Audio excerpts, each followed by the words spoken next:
എൻ്റെ ഒരു പേഴ്സ്പെക്റ്റീവ്, നമ്മൾ നെറ്റ്വർക്ക് എന്ന് പറയുമ്പോൾ അല്ലെങ്കിൽ നെറ്റ് വർത്ത് എന്ന് പറയുമ്പോൾ അത് കൊമേഴ്ഷ്യലി കറൻസിയുമായിട്ട് മാത്രം റിലേറ്റ് ചെയ്യരുത്. നമ്മുടെ വാല്യൂസിന്റെ ഒരു നെറ്റ് വർത്തും കൂടെ ഉണ്ട്. ഇപ്പൊ ഞാൻ പറയും ഒരു കോളം കൂടെ എഴുതണം.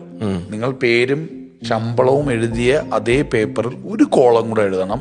എന്തൊക്കെ മൂല്യങ്ങൾ ആ എഴുതിയ ആൾക്കുണ്ട്. അയാൾ നിങ്ങളെ പ്രൊമോട്ട് ചെയ്യുന്ന ആളാണോ, നിങ്ങളെ എൻകറേജ് ചെയ്യുന്ന ആളാണോ, നിങ്ങൾ വീണപ്പോൾ കൈപിടിച്ച ആളാണോ, കൂടെ നിന്ന ആളാണോ, നിങ്ങൾ വീണപ്പോ ചിരിച്ച ആളാണോ, മാറി നിന്ന് കുറ്റം പറഞ്ഞ ആളാണോ.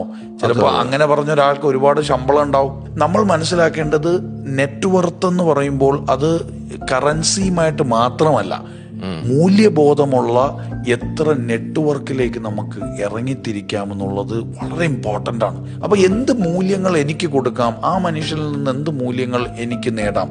പണവും ഒരു മൂല്യമാണ്. അതിൽ പണം മോശമെന്നല്ല, പൈസ മാത്രമാകരുത് ആ ഓപ്പോസിറ്റ് നിൽക്കുന്ന ആളുമായിട്ട് കണക്ട് ചെയ്യാൻ എന്നെ പ്രേരിപ്പിക്കുന്ന ഘടകം.